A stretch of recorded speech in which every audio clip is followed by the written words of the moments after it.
ఒబేదేదేము అనబడినటువంటి వ్యక్తి ఆశీర్వదింపబడినటువంటి విధానము మనం ధ్యానం చేస్తూ ఒబేదేదేమును మన జీవితాల్లో ఒక గొప్ప ఉదాహరణగా తీసుకొని మనము కూడా అతని వలె ఆశీర్వదించబడాలి, అతని కుటుంబం వలె మన కుటుంబాలు కూడా ఆశీర్వదించబడాలి అనేటువంటి ఆ యొక్క ఆశతో ఆలోచనతో మనం ఇక్కడి నుంచి వెళ్ళాలి. కనుక ఒబేదేదేము అనబడినటువంటి వ్యక్తి ఎందుకు ఆశీర్వదించబడ్డాడు, అతను ఏ కార్యము వలన ఆశీర్వదించబడ్డాడు, అతని ఇంటి వారందరూ కూడా ఎందుకు ఆశీర్వదించబడ్డారు అనేటువంటి విషయాన్ని నేను మనం ధ్యానం చేయబోతూ ఉన్నాం. ఈరోజు మన యొక్క సందేశంలో మనం వినబోతూ ఉన్నటువంటి సందేశంలో ప్రాముఖ్యంగా తరచు ప్రస్తావించబడేటువంటి కొంతమంది గురించి చెప్తాను. వాళ్ళు ఎవరు అంటే, మొట్టమొదట నిబంధన మందసము, రెండవది ఇజ్రాయేలీయులు, మూడవది ఫిలిస్తీయులు, నాలుగవది అబీనాదాబు, ఐదవది ఒబేదేదేము, ఆరవది దావీదు. వీళ్ళ గురించి క్లుప్త వివరణ తెలుసుకుందాం. ముందుగా నిబంధన మందసం. నిబంధన మందసం అనేటువంటిది ఇజ్రాయిల్ యొక్క 40 సంవత్సరాల సుదీర్ఘ ప్రయాణంలో నేను మీతో ఉండునట్లు, మీ మధ్య ఉండునట్లు ఒక నిబంధన మందసాన్ని తయారు చేయండి. దాని కొలతలు చెప్పాడు. అంతేకాకుండా దానిలో ఉంచవలసినటువంటి దాన్ని కూడా చెప్పాడు. దానిలో ఉంచవలసినటువంటివి ఏమిటి అంటే, వారికి ఇచ్చిన 10 ఆజ్ఞలు, రెండవది చిగురించిన అహరోను కర్ర, మూడవది బంగారు పాత్ర. ఈ మూడింటిని కూడా అందులో ఉంచండి. నేను మీ మధ్య నివసించినట్లు దాన్ని మీరు తయారు చేయాలి. నేను మీకు సూచనగా ఆ యొక్క మేఘస్తంభము అది కదులుతూ ఉన్నప్పుడు మీరు ప్రయాణాన్ని ప్రారంభించాలి, అది ఆగిపోయినప్పుడు మీరు ఆగిపోవాలి. ఇజ్రాయిల్ యొక్క 12 గోత్రాల నడుమ ఈ నిబంధన మందసం ఉండాలి. నేను మీతో ఉంటాను అని ప్రభు చెప్పారు. ఆయన వారితో ఉండుట వలన దేవుడు వారికి విజయాన్ని ఇస్తూ వచ్చాడు. ఈ విధంగా 40 సంవత్సరాలు సుదీర్ఘ ప్రయాణంలో నిబంధన మందసాన్ని వారి వెంట తీసుకుని వెళ్ళారు. దేవుడు వారికి విజయం ఇచ్చాడు. ఫలితంగా వారు దేవుని చేత వాగ్దానం చేసి ఇవ్వబడినటువంటి కనాను దేశములో వారు స్థిరపరచబడ్డారు. యోర్దాను యువతల కొన్ని గోత్రాలు, యోర్దాను అవతల కొన్ని గోత్రాలు, మొత్తంగా వారు స్థిరపరచబడ్డారు. అయితే ఈ నిబంధన మందసం మాత్రం వారి మధ్య ఉంటూ ఉంది. స్థిరపడిన తరువాత వారు దేవునికి విరుద్ధంగా జీవించుట వలన వారు కొన్ని యుద్ధాలలో ఓడిపోవలసి వచ్చింది.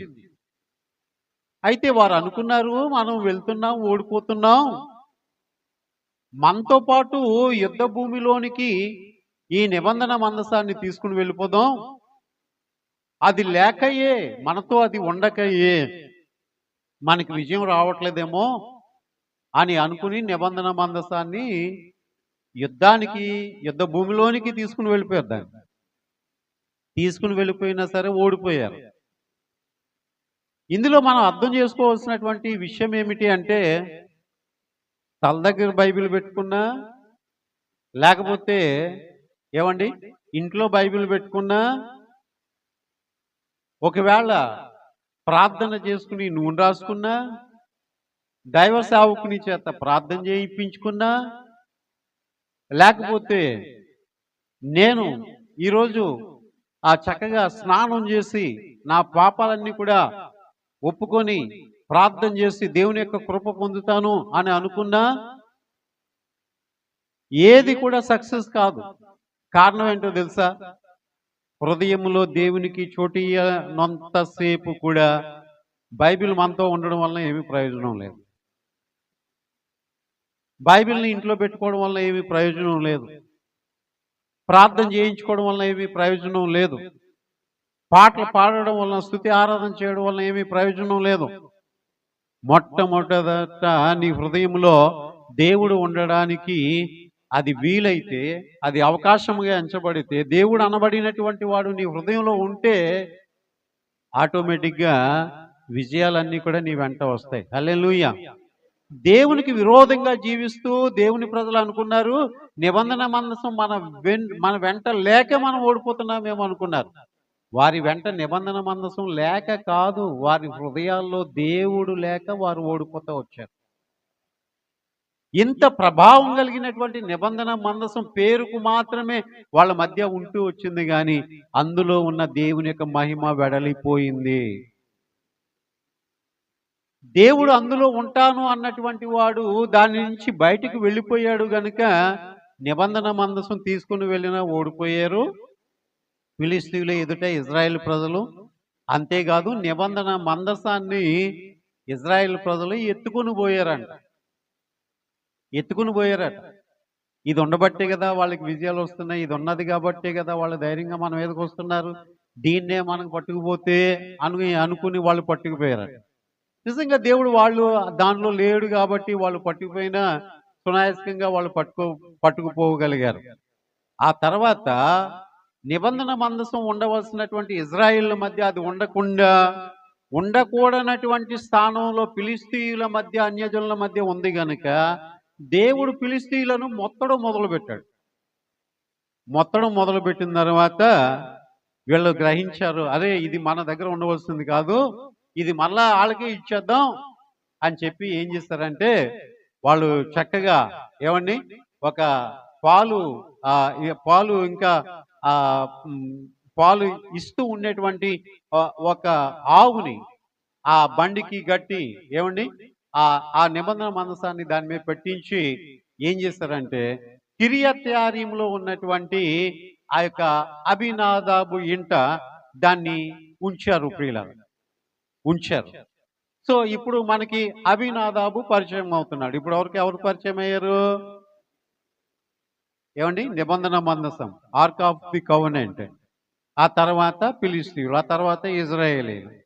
ఇప్పుడు ఈ నిబంధన మందసం ఎక్కడికి తీసుకొచ్చి పెట్టేశారు అంటే అబీనాదాబు ఇంట పెట్టారు. కిరియత్యారీంలో అబీనాదాబు ఇంట 20 సంవత్సరాలు ఉందంట నిబంధన మందసం. కానీ అబీనాదాబు ఎలాంటి ఆరాధనలు అక్కడ జరిగించలేదు. సో కామన్గా అదేదో ఒక వస్తువులాగా ఉంచబడి ఉంది తప్ప దాని ద్వారా కలిగేటువంటి ప్రభావం కానీ, దాని ద్వారా అనుభవించగలిగినటువంటి మహత్యాన్ని కానీ వారు చూడలేకపోయారు, అనుభవించలేకపోయారు. ఇది కూడా ఎలాంటిది అంటే దేవుడు మనతోనే ఉన్నా, లేకపోతే దేవుని యొక్క గ్రంథం మనతోనే ఉన్నా, మనం దేవుని మందిరంలోనే ఉన్నా కొన్ని మార్లు ఆ శక్తిని కానీ ఆ ప్రభావాన్ని కానీ అనుభవించలేనటువంటి స్థితిలో మనం ఉంటుంటాం. ఏమండి పైకి భక్తి గల వారి వలె ఉండి దాని శక్తిని ఆశ్రయించలేనటువంటి వారై ఉంటూ ఉన్నారు. ఇలాంటి వారే కదా మరలా లోకాచారాలు, లోక సాంప్రదాయాలు చేస్తూ ఉంటుంటారు. అందుచేతన దేవుని యొక్క శక్తిని మనం అనుభవించకుండానే దాన్ని తక్కువ అంచనా వేసి లోకంలో ఉండేటువంటి ఆచారాలకు మనం పాల్పడుతూ ఉంటుంటాం. ఇది ఎట్లా చెప్పొచ్చు అంటే నువ్వు విశ్వాసమే, రక్షించబడ్డావు, మారు మనసు పొందావు, బాప్తిసం పొందావు, ఏమండి వాక్యాలు వింటున్నావు, ప్రభు బల్ల తీసుకుంటున్నావు, కానీ తీరా నీకు జ్వరం వచ్చేటప్పటికి, ఏదో బలహీనత వచ్చేటప్పటికి ప్రార్థన మీద ఆధారపడకుండా అప్పుడు నువ్వు మళ్ళీ ఏం చేస్తావు అంటే మంత్రం వేయించుకుంటే బాగుండు, ఏమండి కాళ్ళకు తాళ్ళు కట్టించుకుంటే బాగుండు, తాయెత్తి కట్టించుకుంటే బాగుండు. వాటికి తగ్గదా అండి? వాటికి తగ్గుతుంది. మరి వాటికి తగ్గితే ఇంక దేవుడు ఎందుకండి? అంటే వాటికంటే ప్రభావం కలిగినటువంటి వాడు దేవుడు. కనుక ఇది ఎట్లా ఉంటది అంటే, ఫరో ఎదుట మోషే కర్రను పడవేయగా అది సర్పమైంది.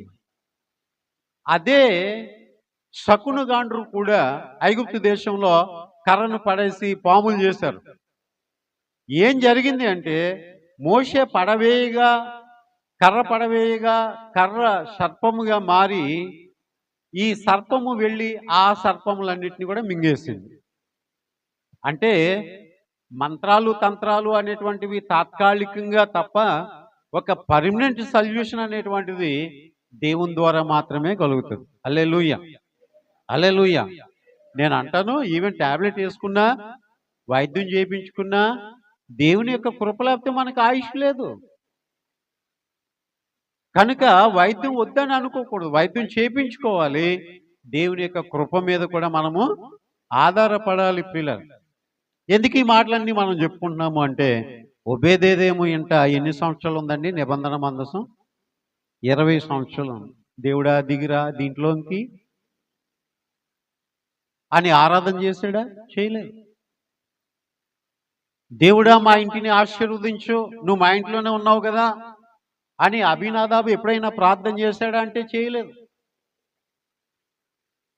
సో మన ఇంట్లో ఒక శక్తివంతమైనటువంటి ఆయుధం ఉంది, అదే దేవుడు మనకిచ్చినటువంటి బైబిల్. దాన్ని ఇంట్లో చదవాలే కానీ ఇంట్లో దెయ్యాలు పారిపోతాయి. మనము ఆత్మీయంగా దాన్ని చదవాలే కానీ మనలో ఉండేటువంటి చీకటి అంతా కూడా తొలగిపోతుంది. ఇంతటి ప్రభావం కలిగినటువంటి బైబిల్ గ్రంథం కూడా కొన్నిసార్లు మనకి సామాన్య పుస్తకంలా కనిపిస్తూ ఉంటుంటారు. ఇది ఎలా మీరు చెప్పగలరు అని నేనంటే, నన్ను అడిగితే నేను అంటాను, కొన్ని మార్లు బైబిల్ చదువుతున్నప్పుడు నేను ఏడ్చాను. ఏసేపు గురించి చదువుతున్నప్పుడు ఏడ్చాను. నేను ఏసేపు కష్టాలన్నీ కూడా చదువుతూ ఉన్నప్పుడు ఏడ్చాను. నా హృదయం స్పందించింది అట్లా. ఒక మారు దినకరణ్ గారి యొక్క బుక్ చదువుతూ ఉంటుంటే అది నాలో చాలా ఉజ్జీవాన్ని కలుగజేసింది. ఎందుచేతనంటే లేఖనము కానీ సాక్ష్యాలు కానీ అది ప్రవచనం కానీ దైవావేశం వలన కలిగినటువంటిది కాబట్టి దాంట్లోంచి ప్రభావం బయటకు వస్తూ ఉంటుంటుంది. హల్లెలూయా, హల్లెలూయా, హల్లెలూయా. కనుక ప్రియులరా, మనం ఏదో అభినాదాబులాగా ఉంటే ఆశీర్వదించబడలేం. నేను క్రైస్తవుడినే, నా చేతిలో కూడా బైబిల్ ఉంది, నేను కూడా గుడికి వెళ్తాను అని అనుకుంటే, అభినాదాబు ఇంట నిబంధన మందసం ఉన్నప్పుడు అభినాదాబు ఎలాగున దీవించబడ్డాడు అని చెప్పబడలేదో అలాగే కూడా మన వైఖరి సామాన్యంగానే ఉంటుంది. కానీ దానికి భిన్నంగా 20 సంవత్సరాలు దేవుని యొక్క నిబంధన మందసం అభినాదాబు ఇంట ఉంటూ ఉన్నటప్పుడు 20 సంవత్సరాలట ఇజ్రాయిల్ ప్రజలు ఇక్కడ రోదన ధ్వని చేస్తూ ఉన్నారట. కారణం ఏమిటి అంటే, వారు ఆరాధించడానికి నిబంధన మందసం వారి మధ్య లేదు. అంటే దేవుడే లేడని అర్థం పూర్తిగా. 20 సంవత్సరాలు దేవుడు లేడు, 20 సంవత్సరాలు దైవారాధనలు లేవు, 20 సంవత్సరాలు ప్రార్థనలు లేవు. ఎలా ఉంటుందండి జీవితాలు? ఎన్ని కష్టాలకు వాళ్ళు పాల్పడి ఉంటారు, ఎన్ని కష్టాలు వాళ్ళకి ఎదురై ఉంటాయి అంటారు. ఈ 20 సంవత్సరాలు కూడా ఇజ్రాయెల్ ప్రజలు ఏడ్చి ఏమని కనిపెడతా ఉంటుంటే అప్పుడు దావీదు మహారాజు అన్నాడు, లేదు, మన దేశంలో ఆయన ప్రజలమైనటువంటి మన మధ్య నిబంధన మందసాన్ని నిలిపి మనము ఆరాధనలు ప్రారంభిద్దాం అని ఏం చేశాడంటే అభినాదాబు ఇంటికి వెళ్ళాడండి దావీదు రాజుగా ఉన్న దినాలలో. దేని తేవడానికి? నిబంధన మందసాన్ని తేవడానికి అభినాదాబు ఇంటికి వెళ్ళాడు. సరే, తీసుకుని వస్తూ ఉన్నారు. తీసుకుని ఉంటుంటే ఒక చోట తీసుకుని వస్తూ ఉన్నటువంటి బండి ఏమండి, దానికి చిన్న రాయి అడ్డుపడుట వలన చక్రము ఇలా ఒక్కసారి దాని మీదకి ఎక్కేటప్పటికి ఒకవైపు బరువు ఎక్కువైపోయి ఆ నిబంధన మందసం ఆ బండితో పాటు పడిపోతున్నట్లుగా అనిపించింది. అలాంటి టైంలో ఉజ్జా అనబడినటువంటి వ్యక్తి ఇది పడిపోతుందేమో అని చెప్పి దాన్ని నేను కాపాడాలి అని చెప్పి ఏం చేశాడంటే ఆ నిబంధన మందసాన్ని పట్టుకోబోయాడు. వెంటనే అక్కడికక్కడ చనిపోయాడు ప్రియుల. నేనేమంటున్నాను అంటే దేవుడు ప్రభావం కలిగినటువంటి వాడు. తన్ను తాను ఎక్కడ కూడా తన మహిమను తగ్గించుకొనడు. అది ఉజ్జా గ్రహించలేకపోయాడు. దేవుని నిబంధన మందసం ఏంటి, సర్వశక్తుడు నివసించే ఆలయం ఏంటి, అది పడిపోవడం ఏంటి, అసలు పడిపోవడానికి సాధ్యమా అనిపించినా, పడిపోతున్నట్టు అనిపించినా అది పడిపోదు కదా అని అనుకోలేదు. కానీ ఆ త్వరపడి చేయి చాపి దాన్ని పట్టుకున్నందుచేత అక్కడికక్కడ ఉజ్జ చనిపోయాడు. దావీదు ఇదంతా కూడా చూస్తున్నాడు. అరే ఏంటి, మన రాజనగర్లోనికి దీన్ని తీసుకుని వెళ్ళిపోయి మనం దైవారాధనలు ప్రజలందరం కూడా చేసుకుందాం అని అనుకుంటే ఇట్లా జరిగింది ఏంటి అని భయపడిపోయాడు. భయపడిపోయి లేదు లేదు ఆ ఆ యొక్క తీర్మానాన్ని రద్దు చేసుకుని మనం యెరూషలేములోనికి నిబంధన మందసాన్ని తీసుకుని వెళ్ళొద్దు, ఇక్కడ ఎక్కడైనా ఉంచుదాం అని అనుకుని అది ఎక్కడ ఉంచాలని ఆలోచన చేసి అప్పుడు ఓబేదేదేమో ఇంట్లో దాన్ని పెట్టారంట అండి. హల్లెలూయా. రాజ్యంలోకి తీసుకుని వెళ్ళొద్దు, ఎవరు ఇష్టపడి ఈ నిబంధన మందసాన్ని ఉంచుకుంటారు అని ఒకవేళ దావీదు ప్రకటన చేసుకుంటాడు. ఎక్కడ ఉంచుదాం దీన్ని? అబీనాదాబు ఆ సమయంలో ఓబేదేదేమో ముందుకొచ్చి అయ్యా మా ఇంట్లో పెట్టండి ఈ నిబంధన మందసాన్ని. దాని కొలతలు కూడా మనం చూస్తే ఒక గుమ్మంలోంచి వెళ్ళగలిగినంత ఒక మీరు చూడాలి అంటే ఒక టంకు పెట్టలాంటిది. అంటే అట్లా పోల్చకూడదు కానీ అంటే చెప్తున్నాను అట్లా ఉంటుందని. దాన్ని తీసుకెళ్ళి ఓబేదేదేమో ఇంట్లో పెట్టేశారు. ఎందుకు? రాజు భయపడ్డాడు, దీన్ని తీసుకుని వెళ్ళొద్దు మన రాజనగరికి. సరే, ఓబేదేదేమో ఇష్టపడ్డాడు.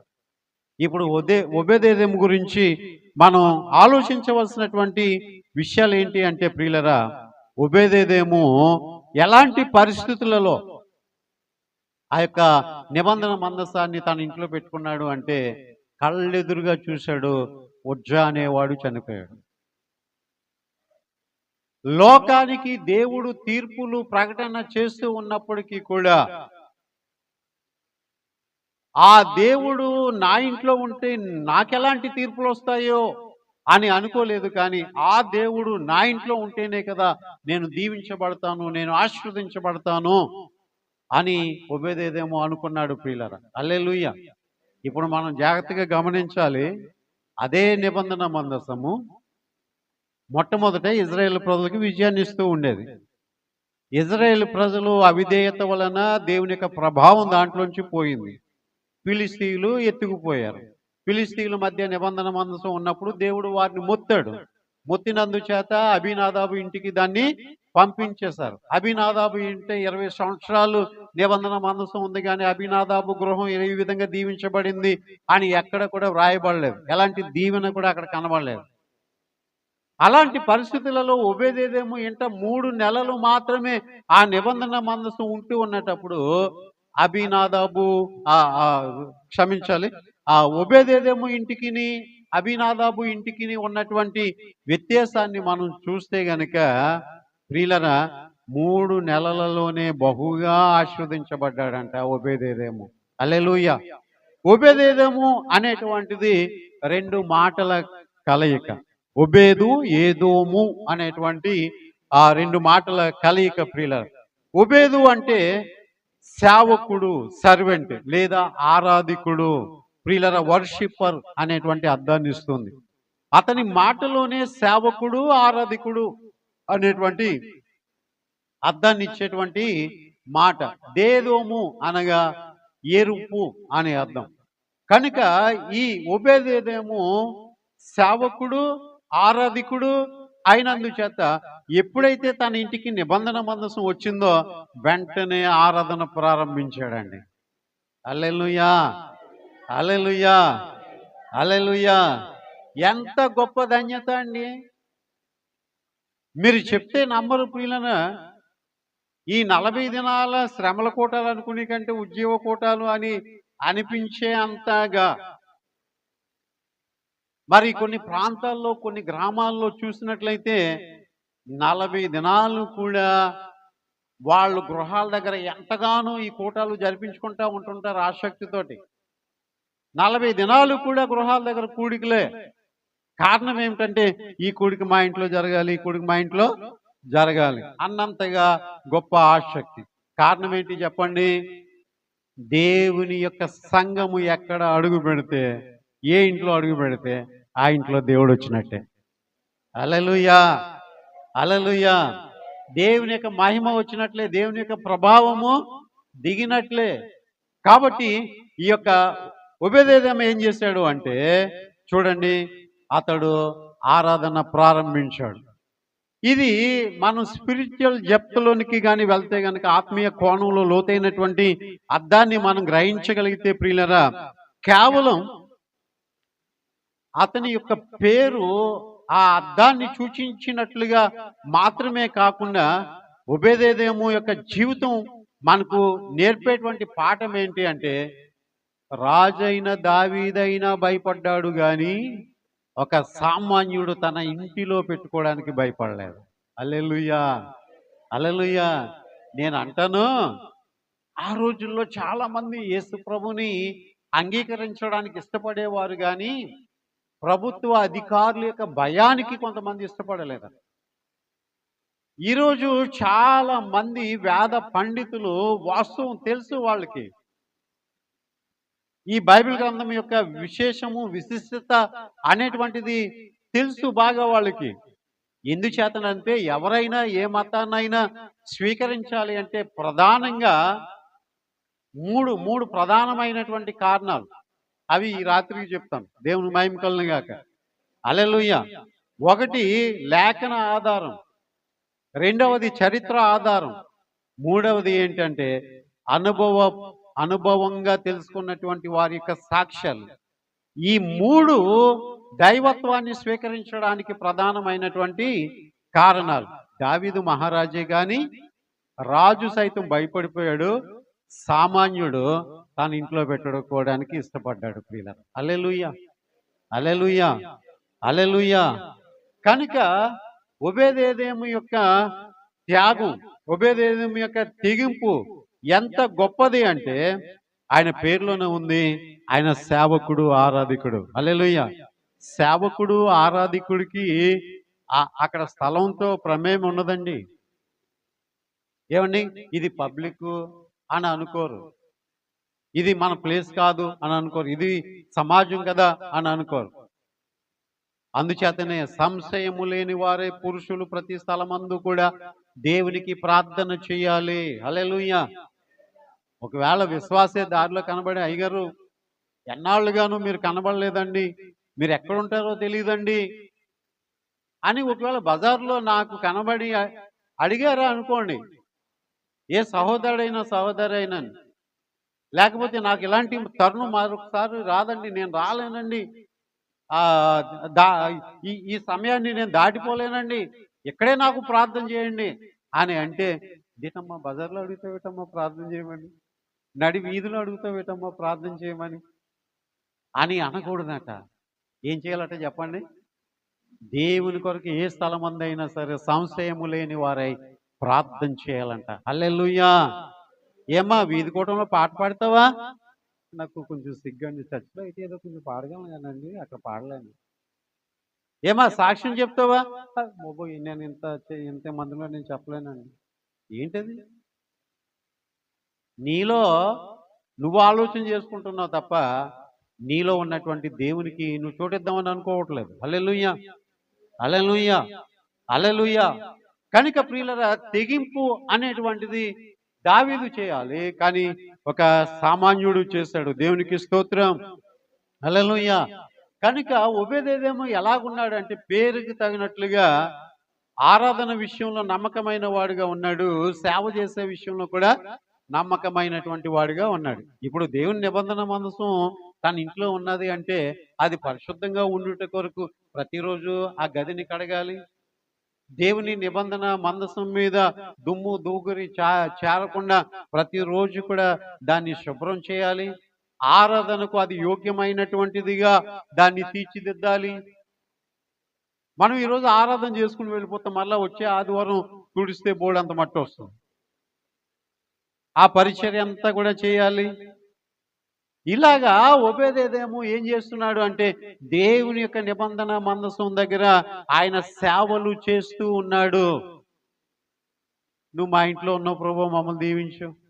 నువ్వు మా ఇంట్లో ఉన్నావు ప్రభు, మా పిల్లల్ని దీవించు, మా ఆస్తిని దీవించు, మా పశువుల మందలను దీవించు, మా దుక్కుడెద్దును దీవించు. మేము పట్టణంలో దీవించబడదుం గాక, మేము పొలంలో దీవించబడదుం గాక, మేము వ్యాపారంలో దీవించబడదుం గాక, మా పిల్లలు దీవించబడదురు గాక, వారి గర్భఫలం దీవించబడును గాక, వారి మనవలు మనవరాలు దీవించబడును గాక. ఇలాంటి ప్రార్థన దేవుడు ఉన్న ఇంట్లో ఓబేదేదేము చేస్తున్నాడు గనుక ఆ ఇల్లు ఆశీర్వదించబడింది. హల్లెలూయా.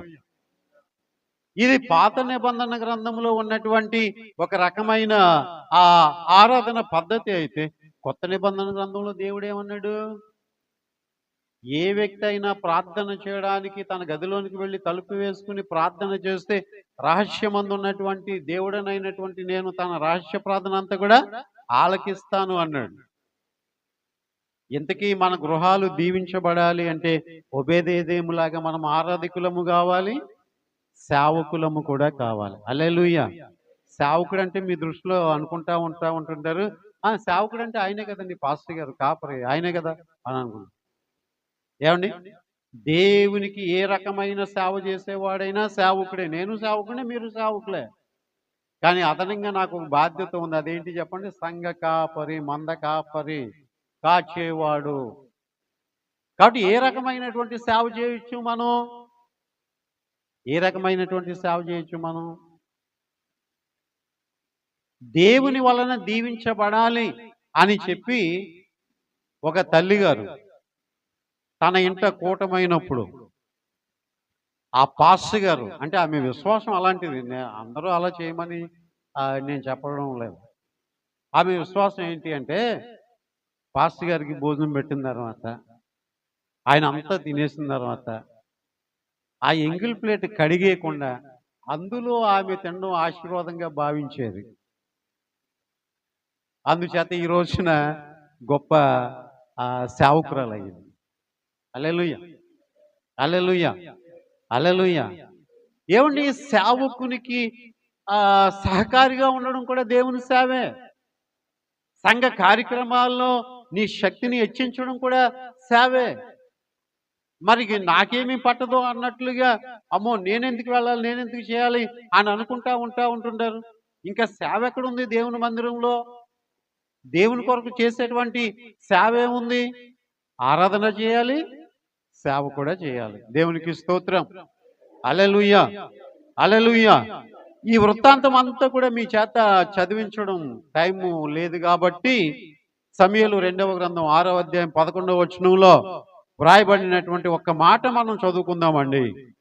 చూడండి, సమూయేలు 2వ గ్రంథం 6వ అధ్యాయం 11వ వచనం. యెహోవా మందసము 3 నెలలు గిత్తీయుడగు ఓబేదేదేము ఇంటిలో ఉండగా యెహోవా ఓబేదేదేమును అతని ఇంటి వారిని ఆశీర్వదించెను. ఏమండి, దేవుని యొక్క మందసము, యెహోవా మందసము 3 నెలలు ఉండగా, మనం ఉంటుంటాం, కొన్ని మార్లు చూస్తా ఉంటాము కూడా. అదేంటి అంటే, దేవుడే మా ఇంట్లో ఉండాలి అని చెప్పి ఆఖరికి ఆ ఇంటిలో ఈశాన్యం మూలని దేవుడి గదిగా ఏర్పాటు చేసుకుని, దేవునికి ఒక గది అంటూ ప్రత్యేకంగా పెట్టుకొని, ఏమండి, ఎక్కడ పడితే అక్కడ దేవుని పూజలు చేయకుండా ఆ గదిలోనికి వెళ్ళి, ఆ గదిలోనికి వెళ్ళడానికి కూడా ముందు తలంటుకుని శుభ్రంగా స్నానం చేసి, ఏమండి, అక్కడికి వెళ్ళి ఆ దేవునికి ఆరాధన చేస్తారు. అది ప్రాముఖ్యంగా మన హైందవుల్లో చూస్తూ ఉంటుంటాం ప్రియులరా. ఇంటిలో దేవునికి ఒక గది. నేను అంటాను, నీ హృదయమే దేవుని యొక్క గది కావాలి. హల్లెలూయా, హల్లెలూయా, హల్లెలూయా. కనుక ప్రియులరా, గిత్తీయుడగు ఓబేదేదేము ఇంటిలో 3 నెలలు నిబంధన మందసం ఉండుట వలన అతని ఇంటి వారిని అందరినీ ఆశీర్వదించాను. కుటుంబ యజమానుడా, ప్రధానంగా నీ ఇంటి ఆశీర్వాదానికి నువ్వే కారకుడు. కుటుంబ యజమానురాల, నీ ఇంటికి ప్రధానంగా దేవుడిచ్చే ఆశీర్వాదానికి నువ్వే కారకురాలు. మొట్టమొదట మీలో లేకపోతే ఇంటి వారు ఆశీర్వదించబడతారు అనేటువంటి విషయాన్ని తలంచకండి. తల్లిదండ్రులుగా ప్రార్థన చేయకుండా పిల్లలు ఆశీర్వదించబడతారు అని ఆశించకండి. ఓబేదేదోము యొక్క తెగింపు ఇంటి వారిని అందరినీ కూడా ఆశీర్వదించింది. చూసారా? నేను అంటా ఉంటుంటాను, ఇంటిలో ఉన్నటువంటి వారు కూడా, భార్య అయితే యజమాని యొక్క దర్శనానికి లోబడి ఉండాల, పిల్లలైతే యజమాని యొక్క తండ్రి యొక్క దర్శనానికి లోబడి ఉండాల. అబ్రహాముతో దేవుడు మాట్లాడినప్పుడు భార్య వచ్చేసింది, అలాగే ఇంటి వారందరూ కూడా వచ్చేసారు. అలాగే నోవాహుకు దేవుడు దర్శనమిచ్చి మాట్లాడినప్పుడు భార్య సహకరించింది. 3 కుమారులు 3 కోడళ్ళు కూడా సహకరించారు. దర్శనం నీదైతే మాకేంటయ్యా నీతో పని మాకు అని అనకూడదు. దర్శనంలో పాలిభాగస్తులైతే ఆశీర్వాదంలో కూడా పాలిభాగస్తులు అవుతారు. హల్లెలూయా. నమ్మిన వారు దేవునికి స్తోత్రం చెప్పండి. హల్లెలూయా. ఇంకా ఒక విషయం చెప్పమంటారా? నోవాహు ఎన్ని దినాలు వాడగట్టాడు చెప్పండి? 120 దినాలు వాడగట్టాడు. 120 సంవత్సరాలు వాడగట్టాడు కదా. ఈ 120 సంవత్సరాల్లో కూడా దాంపత్యం కూడా మీద కూడా మనసు పెట్టలేదంట వాళ్ళు, కొడుకులును కోడళ్ళను. శరీర సౌఖ్యం మీద మనసు పెట్టలేదట. అందుచేతనే జలప్రలయం వచ్చి దేవుడు వారిని ఆశీర్వదించే వరకు కూడా వారికి పిల్లలు పుట్టారు అన్నటువంటి ఇది ఎక్కడ కూడా కనబడదు. కొన్నిసార్లు దేవుని యొక్క కార్యక్రమాలకి దాంపత్య జీవితం అడ్డొస్తూ ఉంటుంది, సుఖ సౌఖ్యాలు అడ్డొస్తూ ఉంటుంది, ఇక లోక ఆనందం కూడా అడ్డొస్తూ ఉంటుంది. వాటన్నిటినీ కూడా తెగించి ఏమండి దేవుని ఆరాధించగలిగినటువంటి వాడే నిజమైన దేవుని సేవకుడు, ఆరాధికుడు. హల్లెలూయా. హల్లెలూయా. అంతేకాకుండా ప్రియులరా, ఈ ఓబేదేదోము ఇంట దేవుని యొక్క నిబంధన మందసం ఉండుట వలన ఈ విషయాన్ని ఎవరు గ్రహించారు? రాజుగారు గ్రహించారు. ఎందుకంటే దావీదు దృష్టి అంతా కూడా ఓబేదేదోము ఇంటి మీద ఉంది. ఇప్పుడు అక్కడ చూస్తే అబీనాదాబు ఇల్లు దీవించబడలేదు, తీసుకొస్తా ఉంటుంటే ఉజ్జా అనేవాడు చచ్చిపోయాడు, మనమేమో భయపడి ఓబేదేదోము ఇంట్లో పెట్టి ఏంటి సంగతి, ఏమవుతుంది అసలు? ఓబేదేదోము ఉన్నాడా చచ్చాడా? ఇంటి వారు ఆర్థికంగా అభివృద్ధి పొందారా, అనావృష్టిలోనికి వెళ్ళిపోయారా? సమృద్ధిగా తింటున్నారా, అడుక్కుని తింటున్నారా? ఏమండి, ఆరోగ్యంగా ఉన్నారా, రోగాలతో ఉన్నారా? ఏమైనా గర్భం ఈసుకుపోయిందా, లేకపోతే పిల్లలు పుడతా ఉన్నారా ఈ 3 నెలల్లో?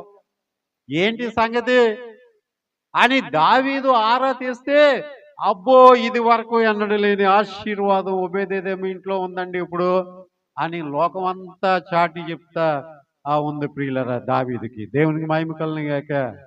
హల్లెలూయా. హల్లెలూయా. హల్లెలూయా. వారు ఎందుకు కాపాడబడ్డారు అంటే వారు దేవుని బిడ్డలు కాబట్టి. వారు ఎందుకు పోషించబడుతున్నారు కష్టకాలంలో కూడా? వారు దేవుని బిడ్డలు కాబట్టి. వారు ఎందుకు ప్రమాదాలు తప్పుతున్నాయి? వారు ఎందుకు మరణావస్థ నుంచి బయటకు వచ్చారు? వారి వ్యాపారాలు ఎందుకు అభివృద్ధి చెందుతున్నాయి? వారి పిల్లలకి ఎందుకు వివాహాలు అవుతున్నాయి? వారికి గర్భఫలం ఎందుకు కలుగుతూ ఉంది? వారి పిండి పిసుకు తొట్టి ఎందుకు దీవించబడింది? వారి బుడ్డిలో నూనె ఎందుకు తరిగిపోలేదు? వారి పశువుల మందలు ఎందుకు పిల్లలను పెడుతూ ఉన్నాయి? కారణం ఏమిటి అంటే వారితో దేవుడు ఉన్నాడు గనక. హల్లెలూయా. హల్లెలూయా.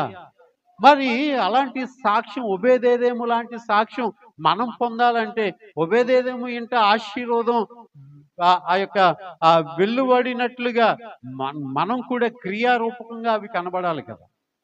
అవి కూడా కనబడాలి కదా. రాజు చెవికి కనబడింది, ఓబేదేదోము ఇల్లు దీవించబడుతుంది. అవునా? దేవుని యొక్క నిబంధన మందసం ఓబేదేదోము ఇంటిలో ఉండుట వలన ఓబేదేదోము ఒక్కడే దీవించబడితే పర్లేదు, ఈసారి రాజ్య నగరంలోనికి తీసుకుని వద్దాం, రాజ్యం అంతా దీవించబడుతుందని దావీదు ఆలోచన చేశాడు. హల్లెలూయా. హల్లెలూయా. హల్లెలూయా. ఓబేదేదోము ఎలా దీవించబడ్డాడు అని మనం చూస్తే ప్రియులరా, దినవృత్తాంతముల గ్రంథం, ఏమండి సమయంలో చెప్పారు కదండి, మళ్ళీ దినవృత్తాంతాల్లో ఎందుకు చెప్తున్నారంటే ఈ విషయాలు కూడా మీరు తెలుసుకోవాలి. రాజుల గ్రంథములు 2, సమయలు గ్రంథములు 2 కొంతమంది రాజుల చరిత్రను తెలియజేస్తారు. దినవృత్తాంతాలంటే మరలా రిపీట్గా రాజుల యొక్క చరిత్ర అంతా కూడా తెలియచేయబడి, ఆదికాండం నుంచి నిర్గమాకాండం, సంఖ్యాకాండం, లేవికాండంలో ఉన్నటువంటి విషయాలన్నీ కూడా ద్వితీయోపదేశ కాండంలో చెప్పబడినట్లు దినవృత్తాంతాలంటే రాజుల జీవితాల్లో ఏం జరిగాయి అన్నది మళ్ళీ వ్రాయబడి ఉంది. కాబట్టి అక్కడ ఉంటుంది, ఇక్కడ కూడా ఉంటుంది. ఏమంటే బైబిల్లో 2 సార్లు ఎందుకు ఉన్నదంటే ఇది మీకు తెలియాలి. హల్లెలూయా, హల్లెలూయా. దినవృత్తాంతంలో మొదటి గ్రంథము 15వ అధ్యాయం 18వ వచనం చదువుదాం. వీరితో కూడా రెండవ వరుసగానున్న తమ బంధువులైన జకర్యా, బెను, యహజీయేలు, షెమీరా, మోతు, యెహీయేలు, ఉన్ని, ఎలియాబు, బెనయ, మయ, షేయ, మతిత్య, ఎలిప్లేహు, వీళ్ళందరూ కూడా ఏం చేయబడ్డారట? నియమించబడ్డారంట అండి. దేవునికి స్తోత్రం, హల్లెలూయా. ఎందుకు నియమించబడ్డారు, ఎలా నియమించబడ్డారు అని మనం చూస్తే 15వ అధ్యాయము 18వ వచనం 24వ వచనంలో వ్రాయబడుతూ ఉంది.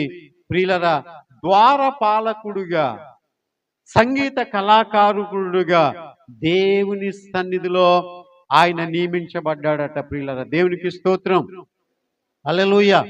ఆయన కేవలం మందసాన్ని తన ఇంట్లో ఉంచుకోవడం మాత్రమే కాదు, తరువాత మందిరములో అనగా ఆ యొక్క రాజనగర్లోనికి అది వెళ్ళిన తరువాత సేవకుడిగా తాను సమర్పించుకున్నాడు. దేవుని యొక్క సన్నిధి ఎక్కడ ఉంటే నేను అక్కడ ఉంటాను అన్నట్లుగా ఈ యొక్క ఒబేదెదోము ఏం చేశాడు అంటే ప్రియులరా, దేవుని యొక్క సన్నిధిలో ద్వారపాలకుడిగా ఉన్నాడు, అలాగే సంగీత కళాకారుడిగా ఉంటూ ఉన్నాడు. దేవునికి స్తోత్రం, హల్లెలూయా. నా ఇంట్లో నుంచి దేవుడు వెళ్ళిపోయాడు, దేవుని దగ్గర నేను వెళ్ళను అని అనుకోలేదు. ఏమండి, దేవుడు ఎక్కడ ఉంటే నేను అక్కడే ఉంటాను. కారణం ఏంటంటే దేవుని సన్నిధిని నేను అనుభవించాను గనక, దేవుని యొక్క సన్నిధిని అనుభవపూర్వకంగా నేను తెలుసుకున్నాను కాబట్టి ఒబేదెదోము యొక్క జీవితంలో దేవుడు ఎలా దీవించాడంటే 8 మంది కుమారులను ఇచ్చాడు, 62 మంది మనవల్ని మనవరాలని ఇచ్చాడు. ప్రియులారా, ఏమండి, ఒక్కడిలో నుంచి ఒక్క పూట 8 మంది కుమారులు అంటే 8 మంది కోడళ్ళు కూడా, మరి 62 మంది సంతానం, 62 ప్లస్ ఈ 16, లేకపోతే ఒబేదెదోము అతని భార్య, ఇవన్నీ కూడా చూసుకుంటే ఒక పూట ఎంత ఖర్చు అవుతుందండి? 2 పూటలకి ఎంత ఖర్చు అవుతుందండి? బ్రేక్ఫాస్ట్కి ఎంత ఖర్చు అవుతుందండి? నెలకి ఎంత ఖర్చు అవుతుందండి? ఎంత ధాన్యం అతని ఇంట్లో ఉండాలండి? ఎంత పైకొచ్చికి పైకం కావాలండి అతనికి? ఎక్కడైనా ఈ గంపెడు సంతానానికి ఎప్పుడైనా కొదువు చేశానని అన్న మాట ఎక్కడన్నా వ్రాయబడి ఉందా? దేవుడు సంతాన అభివృద్ధి కలుగు చేస్తూనే ఆస్తి అభివృద్ధిని కూడా కలుగు చేస్తూ వచ్చాడు ఒబేదెదోముకి. హల్లెలూయా, హల్లెలూయా. ఈరోజు ఒక్కలైతే చాలండి, వాళ్ళని బాగా చూసి ఇద్దరా, అమ్మో కష్టమే. మరి అలాగైతే మా తల్లిదండ్రులు 6గురిని 7గురిని కన్నారు, మరి వాళ్ళేమనుకోవాలి? వాళ్ళు ఎట్లా పోషించుకుంటూ వచ్చారు? ప్రియులరా, ఆశ్చర్యం కదండి. ప్రస్తుత ఎకనామీ స్థితిని చూసి ఆ రోజుల్లో 6గురిని 7గురిని పోషించుకుంటూ వచ్చారంటే ఎంత గొప్ప సంగతి అండి. మా నాన్నమ్మ గారికి 8 సంతానం, మా నాన్నగారికి మేము 7 సంతానం. ఎట్లా పోషించుకొని వచ్చారు వాళ్ళు? మహా అద్భుతం. ఆయన పెంట కుప్ప మీద నుంచి బీదలను పైకి లేవనెత్తువాడు. హల్లెలూయా, హల్లెలూయా. నీతిమంతులు భిక్షమెత్తుట నేను ఎక్కడా కూడా చూచి ఉండలేదు అన్నాడు. సింహపు పిల్లలు లేమి గలవై ఆకలి గొన్ను గాని ఇదిగో ఆయన నమ్ముకున్నటువంటి వారికి ఏ కొదువ కూడా ఉండదు. ఎలాగండి ఆ రోజుల్లో? ఎంత అద్భుతం అండి. ఏమండి, ఎంత ఆశ్చర్యరీతిగా పోషించుకుంటూ వచ్చాడు ప్రియులరా. కాబట్టి ఒబేదెదోములో మనం గ్రహించవలసినటువంటి విషయం ఏంటంటే, రాజు వద్దనుకున్న దాన్ని నేను చేస్తాను అని సాహసంతో ముందుకొచ్చాడు గనక ఒబేదెదోము దీవించబడ్డాడు. రాజు వద్దనుకున్న నిబంధన మందసాన్ని తన ఇంట్లో పెట్టుకోవడానికి ఇష్టపడ్డాడు గనక ఒబేదెదోము దీవించబడ్డాడు.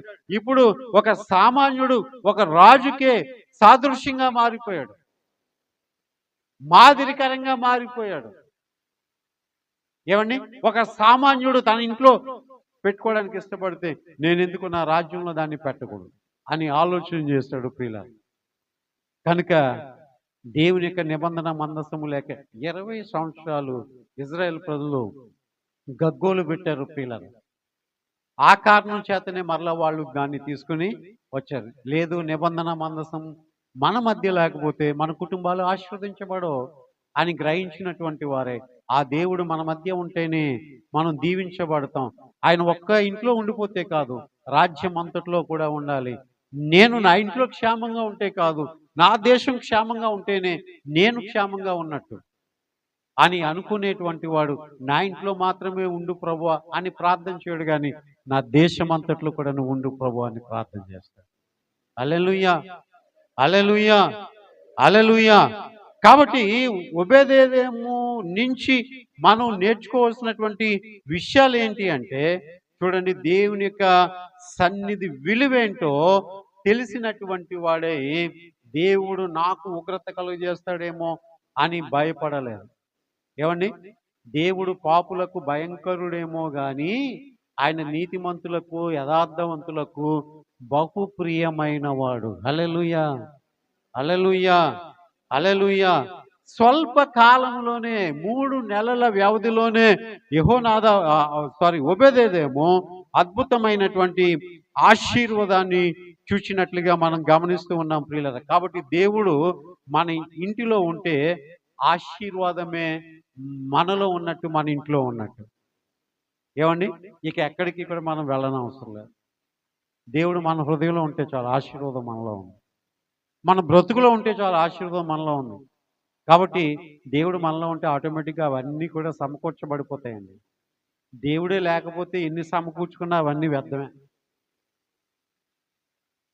కనుక ప్రియులరా, ఆశీర్వాదం అనేటువంటిది దేవుడు ఉన్నాడు కనుక ఇంకెక్కడ అభినదాబు ఒబేదేదేము వెతకవలసినటువంటి పని లేదు ప్రియులరా. కాబట్టి ఒబేదేదేము ఎంత మాదిరికరంగా ఉన్నాడు అంటే, అతని తర్వాత సంతతి వారందరూ కూడా వారసత్వంగా ఆ యొక్క దేవుని యొక్క సేవ కార్యక్రమాల్లో వాళ్ళు ఉండిపోయారట. చూసారా, మనల్ని బట్టి మన కింద తరాలన్నీ కూడా మార్చబడతాయి. దేవుని మహిమ కలుగుగాక. హల్లెలూయా. మా గ్రామం ఇదివరకు దేవుణ్ణి ఎరుగని గ్రామంగా ఉండేది. మా గ్రామంలో ఒక పెద్ద రావి చెట్టు ఉంటే దాని కింద మా పితరులందరూ కూడా కడియాలు పెట్టుకొని, చెవిపోగులు పెట్టుకొని, ఏమండి, ఏంటది, పిలకలు వేసుకుని, జుత్తులు ఎరగబూసుకుని మగవాళ్ళు ఆడవాళ్ళు ఉండేవారు. ఎప్పుడైతే మా గ్రామానికి మిషనరీస్ వచ్చి యేసయ్య యొక్క రక్షణ సువార్తను ప్రకటించారో అప్పటి నుంచి కూడా బానిసలుగా ఉండేటువంటి వారిని దేవుడు ఏం చేశాడు అంటే అధికారులుగా చేస్తాడు. దేవునికి స్తోత్రం, హల్లెలూయా. వీళ్ళకెందుకురా చదువులు అని అనుకున్నటువంటి వారందరూ కూడా ఉన్నతమైనటువంటి విద్యావంతులు అయిపోయారు ప్రియులారా. ఒకరు పాలేరిక ఉండేటువంటి స్థితిలో ఈ రోజున ఒకడు తన కింద మందికి పని చెప్పేటువంటి స్థితిలోనికి ఎదిగిపోయారు ప్రియులారా. కారణం ఏంటో తెలుసా? ఏ గ్రామంలోనికి, ఏ పట్టణంలోనికి, ఏ గృహంలోనికి, ఏ జీవితంలోనికి దేవుడు వస్తాడో ఆ కుటుంబం దీవించబడిపోతుంది. ఆ కుటుంబం దీవించబడదు. అక్కడ పేదరికం పోతుంది, అక్కడ అనారోగ్యం పోతుంది, అక్కడ ఆర్థిక ఇబ్బందులు పోతాయి ప్రియులారా. అక్కడ సంతోషము, సమాధానము అనేటువంటిది నెలకొల్పబడతా ఉంటుండదు. కనుక ఒబేదేదేమో అన్ని విధాలా దీవించబడ్డాడు. ఒకే ఒక కారణం, కానీ రోజున కూడా ప్రియులారా మన జీవితాల్లో, మన గృహాల్లో దేవుని యొక్క సన్నిధి ఉన్నట్లయితే మనం కూడా దీవించబడతాం. దేవునికి స్తోత్రం, హల్లెలూయా, హల్లెలూయా, హల్లెలూయా. ఈ ఒబేదేదేము యొక్క జీవితాన్ని ఒకవేళ మన పర్సనల్ లైఫ్ కానీ ఒకవేళ అప్లై చేసుకోగలిగితే, ఒబేదేదేము తన ఇంటిని దేవుని మందిరంగా మార్చాడు. అలాగే మన జీవితాలను, మన హృదయాన్ని కూడా దేవుని మందిరముగా వాటిని మార్చుకోవాలి. తన జీవితాన్ని సేవకు అంకితం చేశాడు. అలాగుననే మన జీవితాలను కూడా దేవునికి సేవకు అంకితం చేస్తే ఒబేదేదేము వలె మనం కూడా దీవించబడతాం. దేవునికి స్తోత్రం, హల్లెలూయా. ఒబేదేదేము అంటే ఆశీర్వాదం నువ్వు చూడాలని అనుకున్నావా?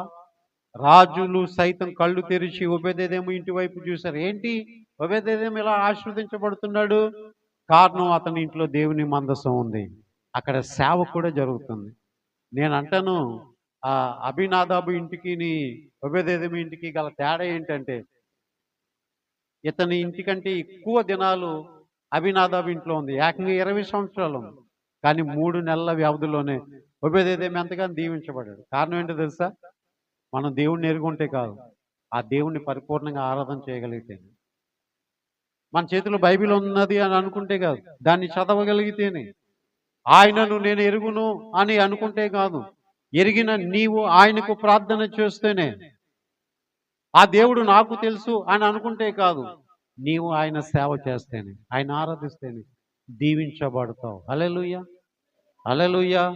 మన దేవుడు ఆయన మనల్ని ఆశీర్వదించేవాడు. ఆయన ఆశీర్వాదానికి ఇచ్చడానికి ఇష్టపడుతూ ఉన్నటువంటి దేవుడు. ఎవరైతే ఆయనను ఆరాధిస్తారో, ఆయన సేవిస్తారో, వారిని అందరినీ కూడా దేవుడు దీవిస్తాడు, ఆశీర్వదిస్తాడు. కానీ దేవుని బిడ్డలమని చెప్పి మనం నిర్లక్ష్యంగా, అనాలోచనగా నా భక్తి ఏదో నేను చూసుకుంటాను అన్న నేపథ్యంలో నువ్వు పరిచర్య చేయట్లేదు, సేవ చేయట్లేదు, ఆరాధించట్లేదు. ఎప్పుడైతే ఆరాధన చేస్తావో, ఎప్పుడైతే పరిచర్య చేస్తావో, దేవుడు నీ పనులు కూడా చేస్తాడు, నిన్ను కూడా ఆశీర్వదిస్తాడు. దేవుడు ఎవరికి కూడా రుణపడి ఉండేవాడు కాదు. హల్లెలూయా, హల్లెలూయా.